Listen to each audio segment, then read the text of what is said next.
Hello and welcome back to Tarot with Shizu. My name is Shizu and I will be facilitating your tarot card reading today. Now, recently I was reminded that now is the eclipse season. And so every year we have a couple of eclipse seasons, but now, April 30th, 2022, we will have a partial solar eclipse.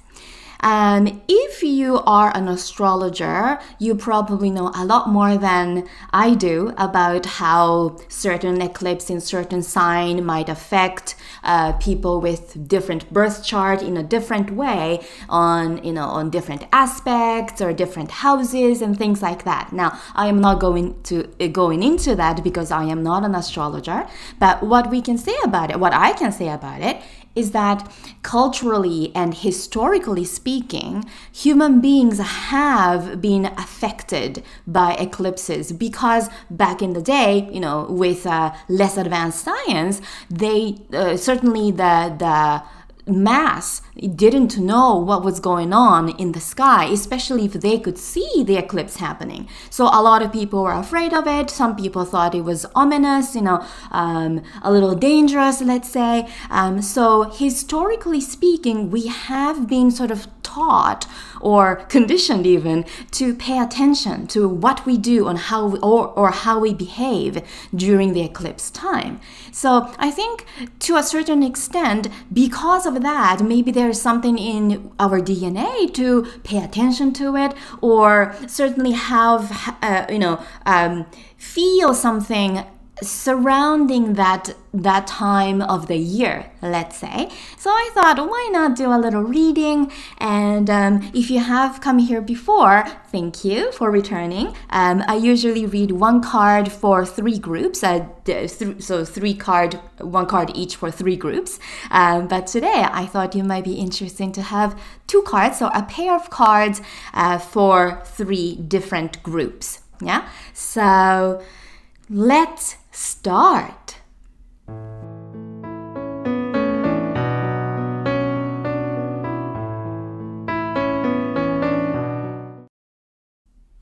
Now, as usual, I have shuffled and selected a pair of cards in three different groups.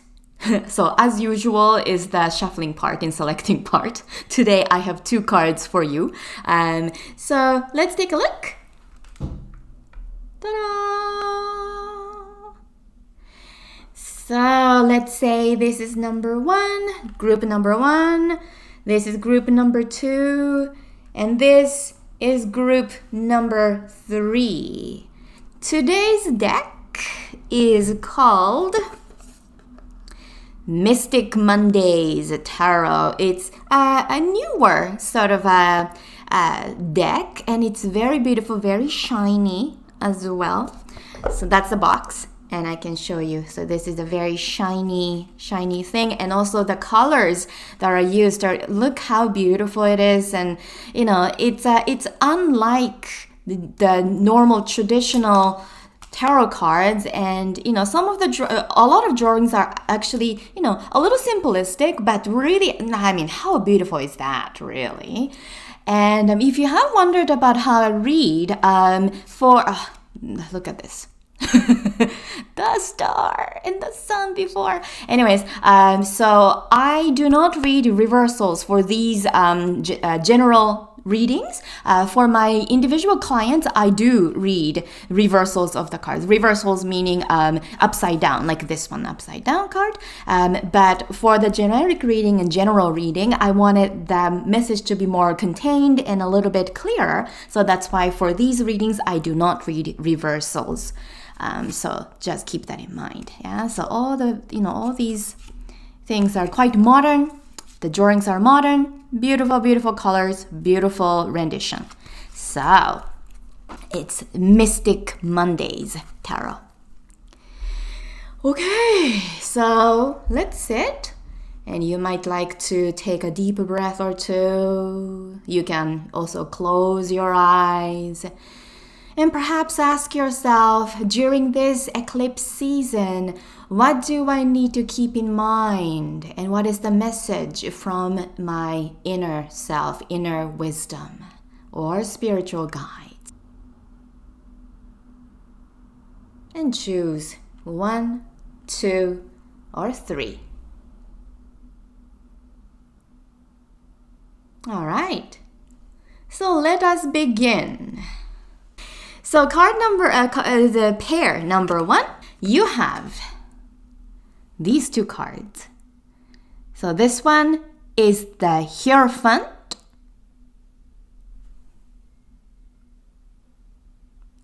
And this card is the Hermit. So both are quite blue. You've gotten these 2 cards. Now, in some ways, these are quite the contrast. Yes, they are both sort of a wise people card. So the Hermit is, as the word suggests, it's like in the mountain cave, and you're there as the wise person, not seeing a lot of people, but being wise and, philosophizing things. And this one, the Hierophant, is a public figure almost, like a priest, of a religious institution. So you can see that, this rendition is almost Masonic, right? You can see this eye in the pyramid.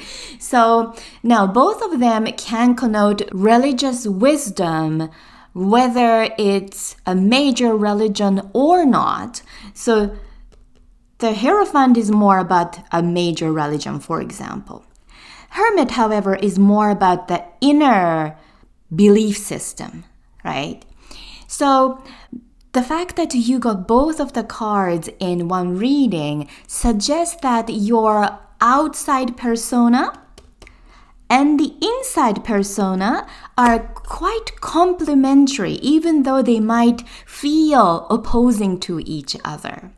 Because there is that outer layer of wisdom or authority when it comes to a certain belief system, inside you also have the similar sort of a strength about the belief system. Now, what you put out on the outside might feel a little bit different from what you have inside. So I would say if you have gotten these 2 cards in a reading, make sure that you don't feel uncomfortable with the discrepancy between your outer persona and the inner persona, because you are strong in both. And it doesn't mean that one is better than the other. It just means that one is more outwardly seen than the other. So, no matter what other people say, how you feel about yourself and your outer and inner persona is very important, because you would want to make sense of your individual self, right? So outer and inner world. So I would recommend you to look deep into yourself. It's almost like you are looking into the mirror, and self-reflection is this, right? And then put that out in the world for everyone to see, to see your wisdom like a lighthouse almost, and light at the top of the pyramid. Everyone can see your wisdom, right? So I would say you are a very strong person in your belief system, and it's really wonderful. Continue to investigate your inner wisdom, and don't forget to put that out in the world too, in a way that makes sense to you, and in a way that you can coexist with the outer persona and the inner persona. All right. So, pair number 2. You get 7 of Pentacles and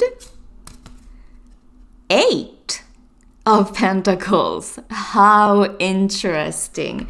You know that when I shuffle, I really don't choose which ones to come out. It's a random selection, right? Oh, let's see. but they come out like that. 7 and 8 actually in this order.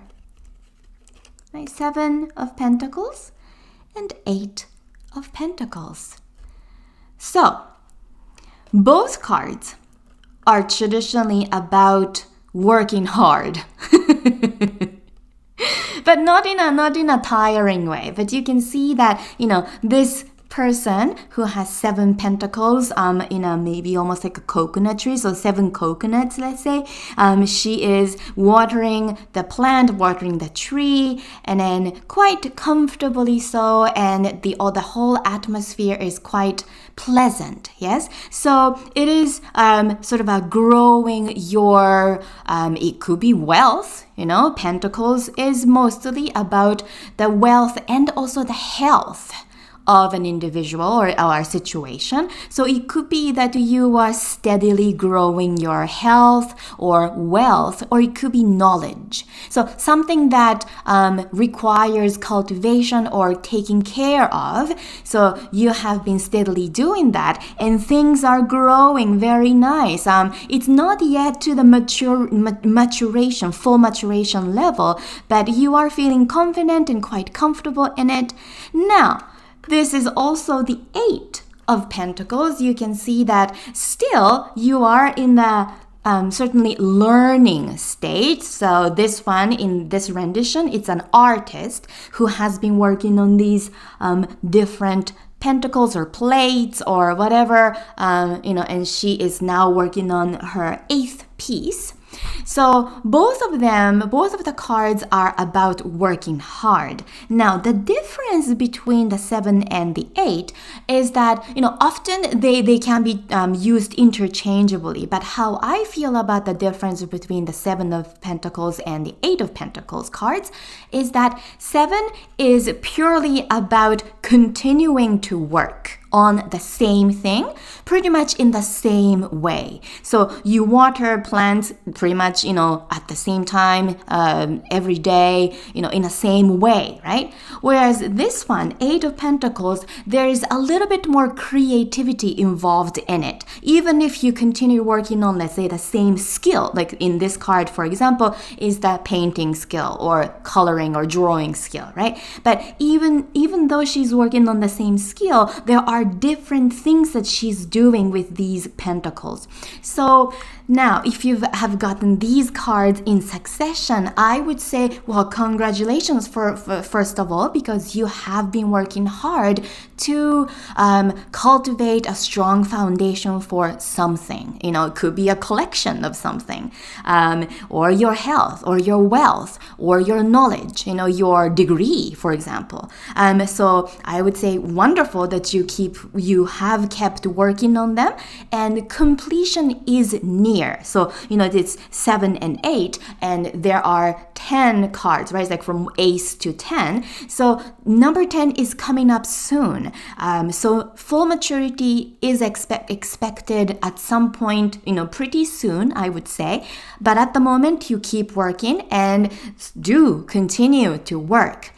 To do both the same thing in a steady manner, in an organized fashion, and to put more creativity into it. So for example, a good way to think about it is that, let's say you have been trying to lose weight, for your health. So let's say you had 10 kilos to lose, just for example, yeah? And then you are now at -7 or -8 kilos, and you can see what's going on. It's like, I can see, toward -10 kilos. You have been working very well. So continue working in the same way, same diligence, same approach, but change it up a little bit, So for example, you have only done, maybe 3 or 4 different menus. Maybe there's another thing that you could do to revamp the whole thing so that you can continue feeling more satisfied and passionate about what you are doing. That sort of thing. So the same goes for a degree, let's say. You keep working toward the same sort of thing for a standardized test or something, but at the same time, bring in something a little bit different so that you feel good about continuing. Yeah, so provide a little bit of excitement. So good cards to get. Whatever you have been working toward is going to really be very beautiful, and it's going to happen quite soon. So the last pair number 3. Let's see. Okay, so you get the Princess of Swords. She's very shiny. And the Queen of Pentacles. So, quite interestingly, you get a princess and a queen in this reading. But first of all, can we appreciate the colors? They are so beautiful. Let's start thinking about how we can make sense of these two people. Now, when the court cards like Queen is the Princess and the Queen appears in your reading, of course that could refer to either your personality traits, like part of your personality, or it could be people in your vicinity. So it could be that, you have these qualities to cultivate, or it could be that there are people with these qualities you can sort of rely on. Yes? So now you have gotten the Princess and the Queen in the same reading, which is quite interesting. So traditionally speaking, so the princess is actually a traditional page of swords card. So think of it as someone young, and starting to go into the field of this suit. So this is the sword, right? Suit of sword. So it's someone who is intellectually curious, intellectually ambitious, and who might be very open-minded to learn so many different things. So it's more about opening one's eyes to different kinds of philosophies, different kinds of thoughts and belief systems and things like that. And she's also quite sharp. Yes, she can cut through BS, right? A little bit harshly, perhaps, because she's still young, but she's that sort of figure. And now, Queen of Pentacles, on the other hand, is someone who has already achieved, because the Queen is an older figure. So she is someone who has achieved a certain amount of material wellness, material health. It could also be physical health.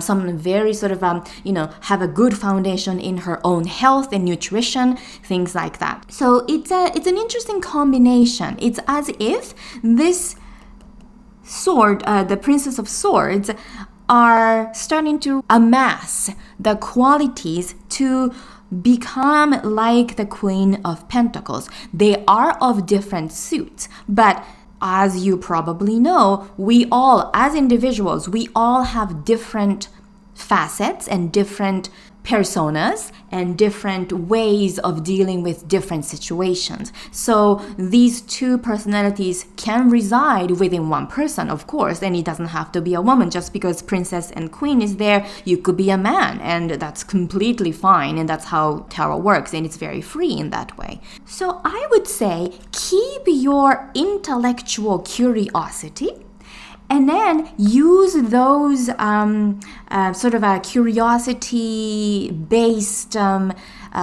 belief systems and thoughts and all of that, and put into your already established health routine or financial routine. So obviously I'm not recommend you to do anything risky about anything in your life, but you already have that foundation, so you already know what to do. But the thing about the Queen of Pentacles is that she might be a little bit too comfortable.